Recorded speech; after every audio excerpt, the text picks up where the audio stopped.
Middle east की जंग अब सिर्फ बारूद और बैलिस्टिक मिसाइलों से की नहीं रही। ये लड़ाई अब कानून, कूटनीति और सियासत के जटिल मोर्चों पर लड़ी जा रही है। ईरान पर 28 फरवरी के हमले के बाद शुरू हुआ संघर्ष अब 1 मई की उस निर्णायक डेडलाइन पर पहुंच रहा है जहां से पूरी रणनीति बदल सकती है। बिल्कुल, दरअसल 1973 के वॉर पावर्स रेजोल्यूशन के तहत डोनाल्ड ट्रंप बिना संसद की मंजूरी के सिर्फ 60 दिनों तक ही सैन्य कार्रवाई जारी रख सकते हैं। 2 मार्च को संसद को दी गई जानकारी के हिसाब से यह समय सीमा अब खत्म होने वाली है, यानी कि 1 मई के बाद जो है वो ट्रंप के सामने सिर्फ 2 ही रास्ते बचते हैं। या तो अमेरिकी संसद से जंग जारी रखने की मंजूरी ले या फिर ईरान से अपनी सेना को वापस बुलाएं। लेकिन मौजूदा सियासी हालात में संसद में मंजूरी मिलना आसान नहीं दिख रहा है और अगर ऐसा होता है तो अमेरिका को मजबूरन पीछे हटना पड़ सकता है। हालांकि कानून में एक प्रावधान ऐसा भी है जो सेना की सुरक्षित वापसी के नाम पर 30 दिन का अतिरिक्त समय मिल सकता है, लेकिन उस दौरान कोई नया हमला नहीं किया जा सकता। और इसी बीच ट्रंप का रुख और ज्यादा आक्रामक हो गया है। जी हां, नो मोर मिस्टर नाइस गाय। बंदूक के साथ उनकी ये तस्वीर और संदेश सिर्फ बयानबाजी नहीं है, बल्कि एक बड़ा रणनीतिक संकेत माना जा रहा है। ट्रंप ने साफ कहा है कि अगर ईरान के परमाणु कार्यक्रम पर जल्द कूटनीतिक समाधान नहीं निकला तो अमेरिका और भी सख्त कदम उठाएगा। ट्रंप ने बातचीत की धीमी रफ्तार पर नाराजगी जताते हुए ईरानी नेतृत्व पर तंज कसा और यहां तक कह दिया कि तेहरान को समझौता करना नहीं आता। बिल्कुल, और वहीं दूसरी तरफ ईरान ने हॉर्मुज जलडमरू मध्य खोलने और जंग खत्म करने का प्रस्ताव दिया है, लेकिन वॉशिंगटन इससे संतुष्ट नहीं है। डोनाल्ड ट्रंप का बड़ा और बेहद ही तीखा बयान सामने आया है जिसमें उन्होंने दावा किया है कि अमेरिका ने सैन्य दृष्टि से ईरान को पूरी तरह से नष्ट कर दिया है। ट्रंप के मुताबिक अब ईरान के पास कोई संगठित सेना नहीं बची हुई है। सुन लीजिए। तो कुल मिलाकर के हालात बेहद नाजुक हैं। एक तरफ कानून की पाबंदी है, दूसरी तरफ कूटनीतिक गतिरोध है और तीसरी तरफ बढ़ता सैन्य दबाव है। अब सवाल अब भी वही है कि क्या आखिरी वक्त में कोई समझौता होगा या मिडिल ईस्ट एक बार फिर बड़े टकराव की तरफ बढ़ेगा। तो देखिए, तमाम सवालों पर हम इसको लेकर चर्चा करेंगे, लेकिन उससे पहले अभी तक के आज के जो बड़े अपडेट्स हैं वो अपने दर्शकों तक हम पहुंचा देते हैं। तो देखिए, बड़े अपडेट्स जो हैं वो अपने दर्शकों तक हम पहुंचाते हैं कि आज, क्योंकि देखिए 28 फरवरी से इस जंग की जो है वो शुरुआत हुई थी, लेकिन आज क्या कुछ जानकारी इसको लेकर सामने निकल कर आ रही है वो अब आप तक पहुंचाते हैं। देखिए, सबसे पहले तो ट्रंप का संदेश जिसको लेकर हम आपसे जानकारी आपको पहुंचा ही रहे थे, राइफल के साथ फोटो वायरल हुई है ट्रंप की। नो मोर मिस्टर नाइस गाय, यानी कि ईरान को खुली चेतावनी दे दी है कि अब तक तो हम फिर भी जो नरमी है हम बरत रहे थे, लेकिन अब वो नरमी हम नहीं बरतने वाले हैं। एक खुली चेतावनी यहां पर दे दी गई है ट्रंप की तरफ से। तो देखिए, ट्रंप का संदेश साफ है। अभी तक तो देखिए, क्योंकि हम लगातार देख रहे हैं कि जिस तरह की स्थिति जो है वो हॉर्मुज में बनी हुई है, लेकिन अब आगे जिस तरह से ये वॉर आगे बढ़ती हुई नजर आ रही है, ट्रंप की तरफ से संदेश दे दिया गया है कि अब और भी कड़ा रुख जो है वो हमारे तरफ से बढ़ाया जाएगा, अपनाया जाएगा। अब देखिए, दूसरा जो अपडेट है, यूरोप की चिंता। देखिए, स्वीडिश पीएम का सवाल है उनकी तरफ से उठाया गया है, अमेरिका की रणनीति पर शक उनकी तरफ से जताया गया है। ईरान जंग में दिशा पर बहस लगातार देखने को मिल रही है और जिस तरह से इस युद्ध में ईरान के खिलाफ जो रणनीति अमेरिका की तरफ से अपनाई जा रही है, इस पर उन्होंने जो संदेह है वो यहां पर जताया है। तीसरा बड़ा अपडेट देखिए, आपको बताते हैं, ईरान का आरोप, यूएन में अमेरिका की शिकायत अब देखिए की गई है। जहाज जब्त करने का दावा यहां पर किया गया है ईरान की तरफ से। 38 लाख बैरल तेल पर विवाद जो है वो यहां पर बनता हुआ नजर आ रहा है। तो देखिए, ये तमाम जो अपडेट्स हैं वो लगातार आप तक पहुंचा रहे हैं कि अभी किस तरह की स्थिति इस जंग में बनी हुई है। उसके बाद देखिए, लेबनान का भी संकट लगातार बना हुआ है। आपको बता दें कि वहां पर 12 लाख लोगों पर जो खतरा है वो मंडराता हुआ नजर आ रहा है। भूखमरी की चेतावनी वहां पर देखिए लोगों के लिए जारी कर दी है। इसके अलावा यूएन रिपोर्ट में देखिए इसको लेकर बड़ा खुलासा हुआ है। क्या है वो खुलासा, वो भी आप तक पहुंचाएंगे, आगे बताएंगे इस चीज को लेकर। इसके अलावा देखिए, क्योंकि लेबनान संकट पर हम लगातार बात कर रहे हैं, वहां पर बहुत से लोग जो मारे जा चुके हैं, पलायन कर रहे हैं, लगातार स्थिति लेबनान में और भी ज्यादा बदतर होती हुई नजर आ रही है। इसके अलावा देखिए, अगला अपडेट, भारत और ईरान ईरान में बातचीत हुई है। आपको बता दें कि जयशंकर और ईरान विदेश मंत्री ने एक दूसरे से बात की है फोन पर, युद्ध विराम पर चर्चा की गई है, क्षेत्रीय हालात पर फोकस किया गया है और मिडिल ईस्ट में किस तरह के हालात बने हुए हैं उनको लेकर चर्चा दोनों के बीच में हुई है। तो अजय जी देखिए, ये बड़े अपडेट्स आज वॉर के जो सामने निकल कर आए हैं। हालांकि अभी भी स्थिति जस की तस बनी हुई है कि अब आगे क्या होने वाला है इस जंग में। साफ तौर पे, और ये बहुत ही विस्फोटक मोड पे फिर से एक बार पहुंचता नजर आ रहा है। डोनाल्ड ट्रंप जिस तरह की तस्वीरें उन्होंने पोस्ट किया है वो अपने आप में बहुत कुछ इशारा कर रहा है। और क्या पुतिन ने इस पूरे मामले की स्क्रिप्ट लिख दी है जिसके बाद अब ट्रंप के लिए उगलना निकलना दोनों मुश्किल होता नजर आ रहा है। इन तमाम पहलुओं को हम आइए समझते हैं। हमारे साथ खास मेहमान जुड़ गए हैं, major general retired Anuj Mathur साहब, रक्षा विशेषज्ञ, retired group captain UK Devnath साहब, रक्षा विशेषज्ञ, और संजीव श्रीवास्तव साहब, विदेश मामलों के जानकार। आप सबका बहुत बहुत स्वागत है लाइव टाइम्स पर। कूटनीति के टेबल पर बहुत सारी चीजें चल रही है, तो आइए शुरुआत हम कर लेते हैं संजीव जी से। संजीव जी, क्या डोनाल्ड ट्रंप साहब बंदूक दिखा रहे हैं आप सीधे सीधे? फिर से एक बार कह रहे हैं नो मोर मिस्टर नाइस गाय, और ये बंदूक दिखाने की नौबत कहां से आ गई है? पुतिन साहब की दखल के बाद पुतिन साहब ने कह दिया कि वी विल डू एवरीथिंग, और ईरान तो आजादी की लड़ाई लड़ रहा है। और ईरान कभी पुतिन के पास जा रहे हैं, कभी एस जयशंकर से बात कर रहे हैं। अरागची साहब, खेल क्या चल रहा है? देखिए, ये एक पॉस्चरिंग है, और जहाँ तक नाइस गाय होने का प्रश्न है, तो देखिए युद्ध में तो अगर आप नाइस गाय होंगे तो यू विल फिनिश लास्ट। तो ये युद्ध चल रहा है और ऐसे में तो आपको हथियारों के साथ ही अपनी पॉस्चरिंग करनी होगी, हथियारों के साथ ही सारी स्थितियों को डील करना होगा। और जो कि अमेरिका ने बहुत ही सब्सटेंशियली, मैं कहूँगा, ईरान की जो कैपेबिलिटीज़ है उसको डिग्रेड किया है। वो जो नाइस गाय जो कह रहे हैं कि नो मोर नाइस गाय, वो तो 28 फरवरी को इन्होंने दिखा दिया था कि वो किस तरीके का आक्रामक रुख ईरान के इस्लामिक रिजीम के प्रति अख्तियार कर सकते हैं, जब उन्होंने अपनी पहले ही स्ट्राइक में ईरान के सुप्रीम लीडर अयतुल्ला खामनाई को ही एलिमिनेट कर दिया, 40 अन्य जो टॉप लीडरशिप थी उनको एलिमिनेट किया, और उसके बाद से थाउजेंड्स एंड ऑफ टारगेट जो है वो ईरान के अंदर हिट किए हैं, और उसकी जो सरफेस बेस्ड जो भी मिलिट्री कैपेबिलिटीज़ थी उसको डिग्रेड किया है, डिसिमेट किया है, डिस्ट्रॉय किया है, और ईरान के इस्लामिक रिजीम को अंडरग्राउंड जो फैसिलिटीज़ पर से ऑपरेट करने पर मजबूर कर दिया है। तो ये राष्ट्रपति डोनाल्ड ट्रंप का ये एक वर्किंग स्टाइल है। और देखिए, अभी तक वो डील मेकिंग के लिए लगातार इस बात का एक दबाव डालने की और एक रिक्वेस्ट के मोड में वो जरूर कह रहे थे कि आप इसको डील को कर लें, लेकिन ईरान की तरफ से अभी भी कोई ऐसे चेंजेस नहीं दिखाई दिए हैं कि जिससे कि उनके बिहेवियर में कोई सकारात्मक बदलाव के संकेत मिले हों।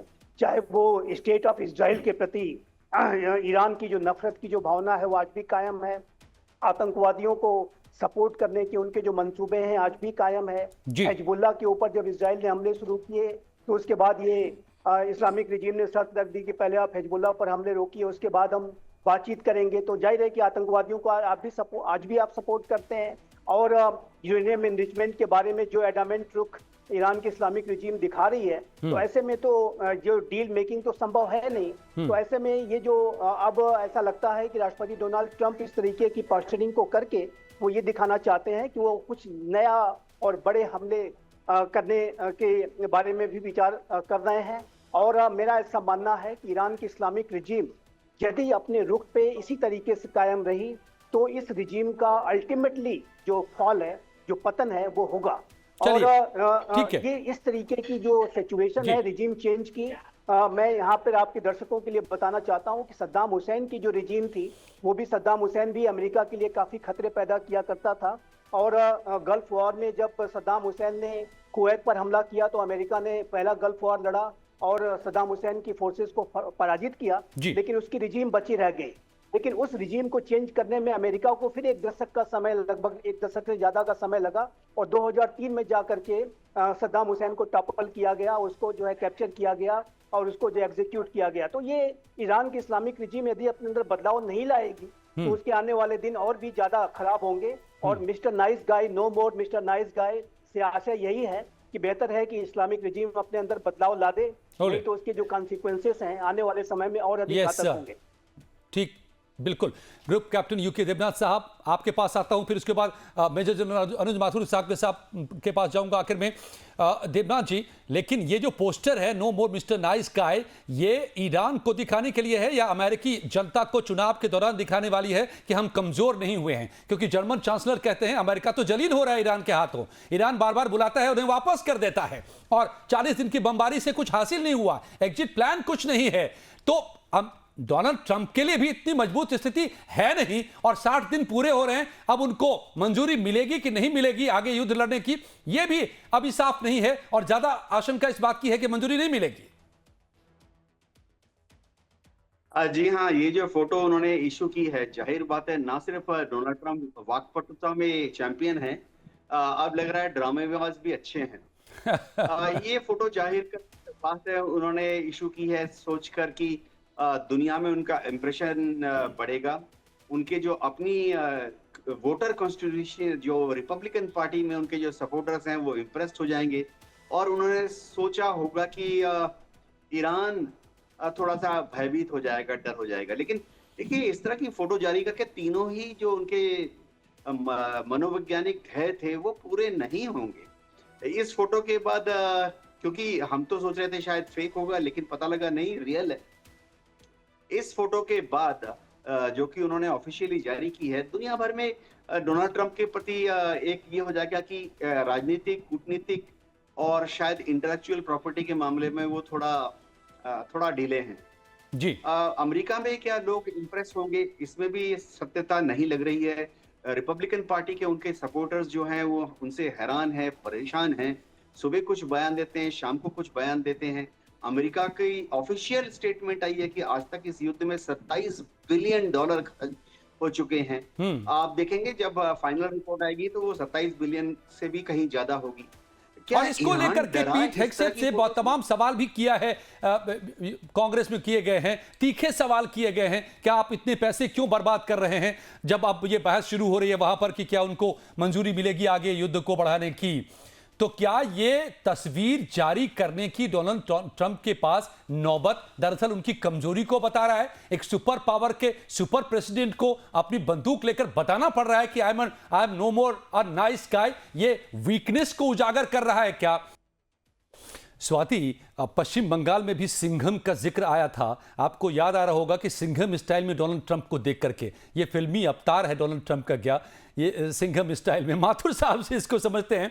माथुर साहब, ये अमेरिका के सुपर पावर, अमेरिका के प्रेसिडेंट की कौन सी तस्वीर है और कौन सी अदा है? सिंघम अवतार में वो खुद को दिखाना चाह रहे हैं क्या? कमजोरी को ढकने की कोशिश, अपने वोटर्स को बताने की कोशिश अमेरिका में कि नहीं नहीं मैं कमजोर नहीं हुआ हूं, ईरान से मैं हारा नहीं हूं, थका नहीं हूं?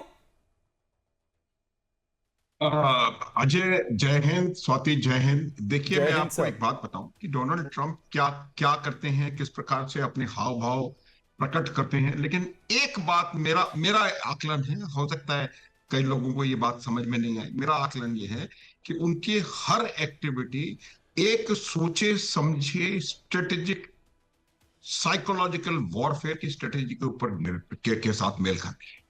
वो दबाव बना रहे हैं लगातार ईरान के ऊपर, वो दबाव बना रहे हैं ईरान के ऊपर, आर्थिक रूप से, सामरिक रूप से, हर प्रकार से दबाव बनाया जा रहा है, दूसरों के मदद लेकर दबाव बनाने की कोशिश कर रहे हैं। और अब ये जो फोटोग्राफ निकाला गया है कि नो मोर नाइस गाय, वो एक बार और उस दिन से पहले, कल वो दिन है जब इनको कांग्रेसनल सपोर्ट चाहिए, उस दिन से पहले और एक दबाव बनाने का प्रयास कर रहे हैं कि भैया अगर आप बात हमारी नहीं मानेंगे, हमारे पास एक दिन और है, हम आपके ऊपर हमले कर सकते हैं।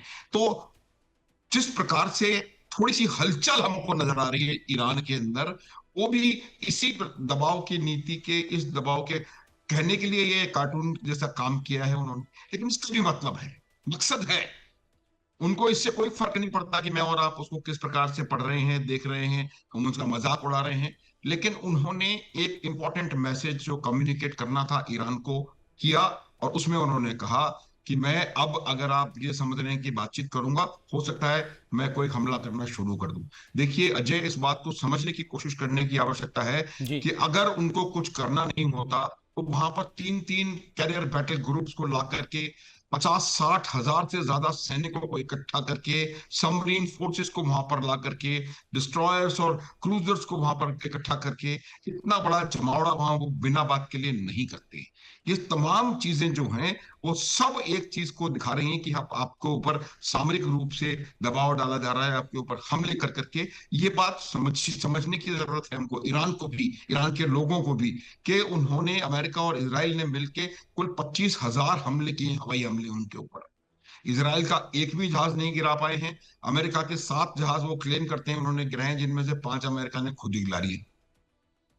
इतना ज्यादा अंतर है, इतना ज्यादा उन्होंने उनके ऊपर मिलिटरीली दबाव डाला है। मैं ये बात पूरी तरह मानता हूं कि उनके जो पॉलिटिको मिलिट्री ऑब्जेक्टिव्स थे उनसे उनके आसपास भी वो नहीं भटक रहे हैं। लेकिन जो पहले भी मैंने ये दृष्टिकोण देने का प्रयास किया था कि उनका मकसद एक सबसे बड़ा ये था कि इस संसाधन संपन्न क्षेत्र में अपना प्रभुत्व बनाए रखना, पहला, और दूसरा ईरान का प्रभुत्व को कम करना, क्योंकि पूरे पश्चिम एशिया में ईरान एकमात्र ऐसी ताकत था जो कि उनका विरोध करता था। लगता है कि उसके तरफ वो बहुत स्टेडीली बढ़ रहे हैं। तो ये बचकानी हरकतें हो सकती हैं, लेकिन इन बचकानी हरकतों का भी मतलब है, ये मेरा मानना है। और ये मतलब है, आफ्टर ऑल प्रेसिडेंट है, वो दूसरी टर्म है उनकी, झूठ बोलने के माहिर हैं, सब कुछ करने के वो माहिर हैं, लेकिन फिर भी जो वो करते हैं उसके पीछे मुझे लगता है कि कुछ ना कुछ जरूर मकसद होता है। और वो मकसद है उनके ईरान के ऊपर दबाव डालना, ताकि सिर्फ 2 बातों पर ईरान राजी हो जाए, बाकी सब अमेरिका, लेकिन मुझे सर, लगता है ये अब बंदूक दिखा रहे हैं, वो तो B2 bomber 40। Sir Mathur sir, अब ये बंदूक लेकर खड़े हुए डराने के लिए, अगर ईरान को पीछे उनके तस्वीर में दिखाई दे रही है AI जनरेटेड फोटो है पीछे में, जिसमें जगह जगह बम गिरे हुए हैं, तो B2 बॉम्बर से तो 40 दिन तक बम बरसाते रह गए। ईरान डरा नहीं, ना ही झुका, ना ही टूटा, और वो अब भी लड़ रहा है, अब भी अपनी शर्तें बता रहा है। तो अब ये बंदूक से कहां ईरान लड़ने वाला है? मैं आपके पास दोबारा आता हूं। मैं संजीव जी से एक सवाल करना चाहता हूं। संजीव जी, आप हमें ये समझाइए, कूटनीति में बड़ी बातें होती है, मुझे एक लग रहा है, एक बात मैं आपसे समझना चाहता हूं कि इस्लामाबाद से ओमान होते हुए पहुंच गए कहां? अराक्ची पिछले दिनों सीधे सेंट पीटर्सबर्ग, वहां से बड़े बयान दिए, बड़ी बड़ी बातें कही पुतिन साहब ने। उसके बाद फिर इस्लामाबाद गए और मैसेज दे दिया अमेरिका को कि 2 शर्तें, हम हॉर्मुज खोल देंगे लेकिन न्यूक्लियर प्रोग्राम पे अभी आप बात मत कीजिए। मतलब लगता है जैसे पटकथा लिखी गई सेंट पीटर्सबर्ग पे पुतिन की तरफ से। उसके बाद अराक्ची की बात होती है, लंबी बातचीत फोन पर होती है एस जयशंकर से। क्या अमेरिकी बादशाहत, डॉलर की बादशाहत को खत्म करने के लिए ब्रिक्स नेशन एक्टिवेट तो नहीं हो गए हैं? क्या दरअसल पूरी स्क्रिप्टिंग यहां से तो पूरे ब्रिक्स से तो नहीं हो रही है? कोशिशें तो पहले से भी चल ही रही थी। और इसीलिए सवाल मेरा यह है कि क्या इसीलिए ईरान इतने बम खाने के बाद भी, इतनी परेशानियों के, इतनी ब्लॉकेट के बावजूद भी सरेंडर नहीं कर रहा है, अपनी शर्तें ही डिक्टेट कर रहा है, क्योंकि बैकअप है पूरे ब्रिक्स का?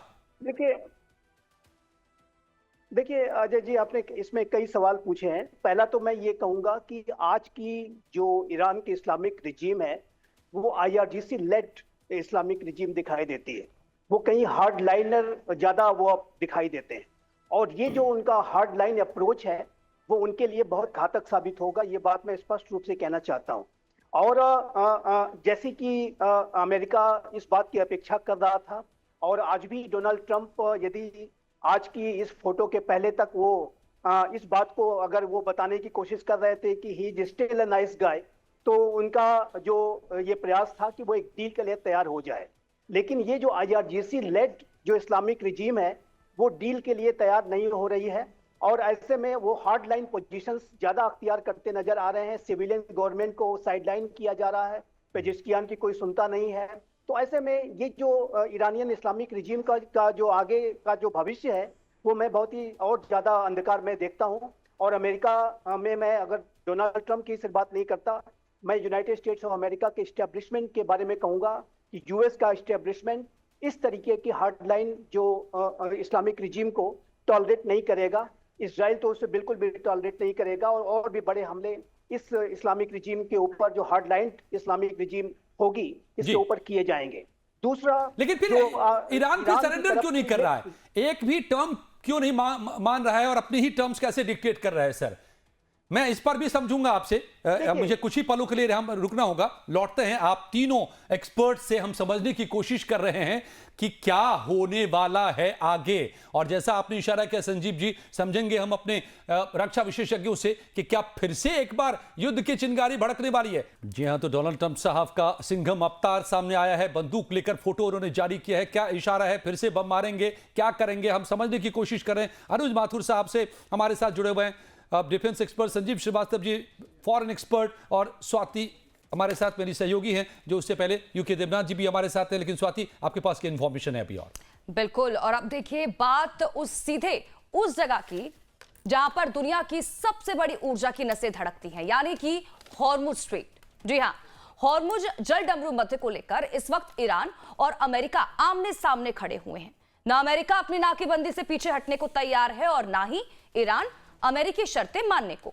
और जैसे जैसे ये टकराव बढ़ रहा है, हालात और भी ज्यादा खतरनाक होते जा रहे हैं। अमेरिकी नाकेबंदी को अब 15 दिन हो चुके हैं और ईरानी मीडिया के मुताबिक अगर ये सिलसिला अगले 13 दिन और जारी रहा तो ईरान को अपने तेल के कुएं बंद तक करने पड़ सकते हैं। और एक बार अगर 72 घंटे से ज्यादा कुएं बंद हुए तो उन्हें दोबारा शुरू करने में महीनों लग सकते हैं। और यही डर अब तेहरान पर भारी दबाव बना रहा है। सिर्फ तेल ही नहीं, अनाज और जरूरी सामान की सप्लाई भी प्रभावित हो रही है। अगर हालात ऐसे ही रहे तो ईरान में महंगाई का बड़ा विस्फोट देखने को मिल सकता है, जो पहले से ही चरम पर है। वहीं दूसरी तरफ चीन और रूस से संभावित मदद भी फिलहाल मुश्किल में दिख रही है।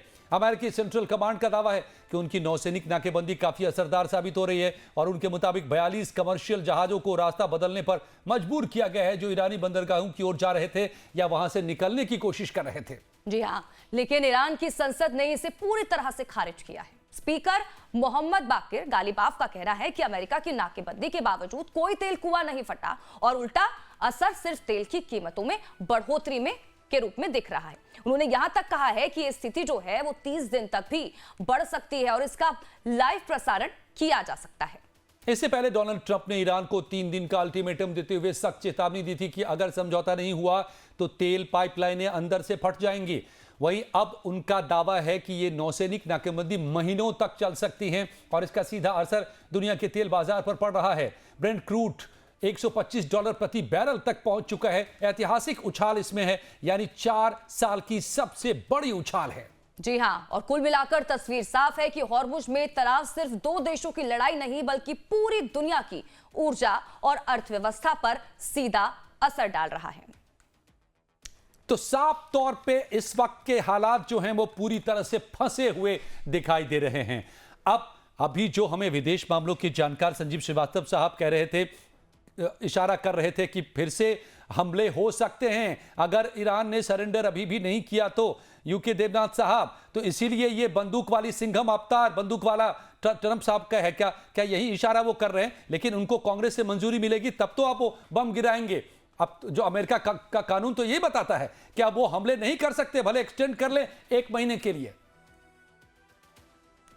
हाँ अजय, हो ये रहा है कि वहां अमेरिकन सेनेट में रिपब्लिकन पार्टी को 7 सीटों का वर्चस्व है, ज्यादा है, और अमेरिकन सेनेट में रिपब्लिकन पार्टी की 5 सीट ज्यादा है।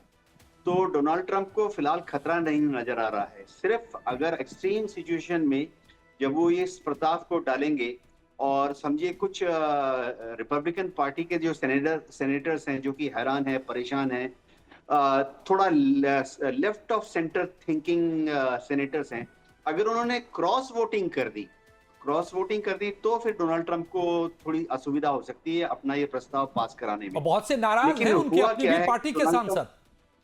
हाँ, डोनाल्ड ट्रंप ने अजय, उन्होंने ऑलरेडी डिफेंसिव स्टेटमेंट देने शुरू कर दिए। उन्होंने कहना शुरू कर दिया कि ये युद्ध नहीं है, ये महज डिप्लॉयमेंट है और ये युद्ध नहीं है, ये स्पेशल ऑपरेशंस हैं। तो अलग अलग तरह के लीगल और टेक्निकल शब्दों का इस्तेमाल करते हुए वह इस दुविधा से निकलने की कोशिश करेंगे। सबसे बड़ी बात है, जैसा वो हमेशा करते रहे हैं, कि सभी को इग्नोर करेंगे। अगर वो सुप्रीम कमांडर है अमेरिकन आर्म फोर्सेस के, अगर उनको कांग्रेशनल अप्रूवल नहीं मिलती है तो फिर भी वो अगर युद्ध जारी रखते हैं तो आगे क्या, उनको लगता है कुछ भी नहीं होगा। वो जितनी हैं, जो मर्जी वो करेंगे, ज्यादा से ज्यादा उनके विरुद्ध महाअभियोग लाया जा सकता है। लेकिन उनको पता है कि महाअभियोग अगर आएगा तो पूरी पूरी रिपब्लिकन पार्टी उन्हीं के फेवर में वोट करेगी। तो डोनाल्ड ट्रंप पहले भी कई बार ऐसा कर चुके हैं कि बिना कांग्रेशनल अप्रूवल के उन्होंने महज अपने प्रेसिडेंशियल सिग्नेचर में एक डॉक्यूमेंट जारी कर दिया और काम कर दिया। साफ तौर तो पे अभी भी वो टैरिफ के मामले में हमने देखा है पर कायम। जी, टैरिफ के मामले में हमने देखा है जो सुप्रीम कोर्ट ने स्ट्राइक डाउन फाइनली किया, फिर भी उन्होंने रास्ता निकालने की कोशिश की। अब ऐसे में सवाल है माथुर साहब कि अब दो बातें हैं। अभी जो आज का स्टेटमेंट है डोनाल्ड ट्रंप का, वो बता रहा है कि महीनों तक ये ब्लॉकेट जारी रह सकता है। तो क्या वो बम मारेंगे फिर से या ब्लॉकेट को ही कंटिन्यू करेंगे? वो ट्रॉय के खिलाफ जो 10 सालों का ब्लॉकेट था, नेवल और फिजिकल ब्लॉकेट, आज से 3100 साल पहले, क्या वो नौबत पैदा करना चाहते हैं डोनाल्ड ट्रंप ईरान के खिलाफ? अजय देखिए, मुझे लगता नहीं कि इस लेवल तक ये नौबत जाने के परिस्थिति वहां पर आएगी। एक बात मैं बता दूं कि अगर ये जो ब्लॉकेड है वो इफेक्टिवली लगा रहा, तो जो श्रीवास्तव साहब की बात से मैं काफी हद तक सहमत होना चाहता हूं। अगर ये ब्लॉकेड 2-3 हफ्ते या 1 महीना और लगा रहा इफेक्टिवली, ये बॉटम लाइन अंडरलाइन है, इफेक्टिवली, तो ईरान के पास कोई चारा नहीं बचेगा। ईरान पूरी तरह से निर्भर है, या तो कोई और देश इसमें उभर कर घुस करके आए, इसको पूरे विश्व युद्ध में आप तब्दील कर दें और चीन की नेवी भी वहां आ जाए, रूस की नेवी भी आ जाए और आपस में लड़ें, वो बात अलग है। अन्यथा आज की परिस्थिति में जो रेजिडुअल कॉम्बैट पावर अमेरिका और ईरान के पास बची हुई है, उसमें इस ब्लॉकेड को इफेक्टिव होने से रोक पाने की क्षमता ईरान में नहीं है। और अगर यह क्षमता नहीं है, ये कितना भी गलीबा बयान देते रहें, कितना भी अरागची दाएं बाएं जाते रहें, ये बात निश्चित है, ये फैक्ट है। आप मुझे बताएं अजय कि अगर वहां से तेल वहां से भर के बाहर नहीं जा रहा है तो तेल का भंडारण कहां करेंगे? वो कुछ भी कहते रहे कि हमारा ये नहीं फटेगा, वो नहीं फटेगा, कोई पाइपलाइन नहीं हुई, कोई कुछ नहीं हुआ, कहां करेंगे? उन्होंने पुराने शिप्स जो कि डिकमीशन हो चुके हैं, उन शिप्स को थोड़ा थोड़ा रिपेयर करके उनको भी ला करके रखा हुआ है ताकि 2 लाख बैरल उसमें आ जाए। आपको ये बात समझनी पड़ेगी कि 65 से 75% जो उनकी इनकम है, जो हार्ड करेंसी का जो इनपुट है, वो तेल और गैस से है। और अगर तेल और गैस बाहर नहीं जा रहा है तो क्या उनके ऊपर आर्थिक प्रभाव पड़ेगा, ये सबको पता है। आप तेल कितना निकाल सकते हैं सड़क मार्ग से, आप मुझे बताएं। कैसे भंडारण की क्या क्षमता है? क्या किसी ने उसका कोई स्टाफ चेक किया है? बिल्कुल क्लियर है, 12-15 दिन में उनके पास एक भी बैरल रखने की जगह नहीं बचेगी। उनको पता नहीं, ये जो बात कर रहे हैं, ये भी जो उनके जो स्टेटमेंट्स हैं, कहीं ना कहीं डेस्परेशन को दिखाते हैं, कहीं ना कहीं मेरा ये मानना है, क्योंकि आप वो भी इस बात को अच्छे से समझते हैं और ये बात देखने की है। और मैं आपको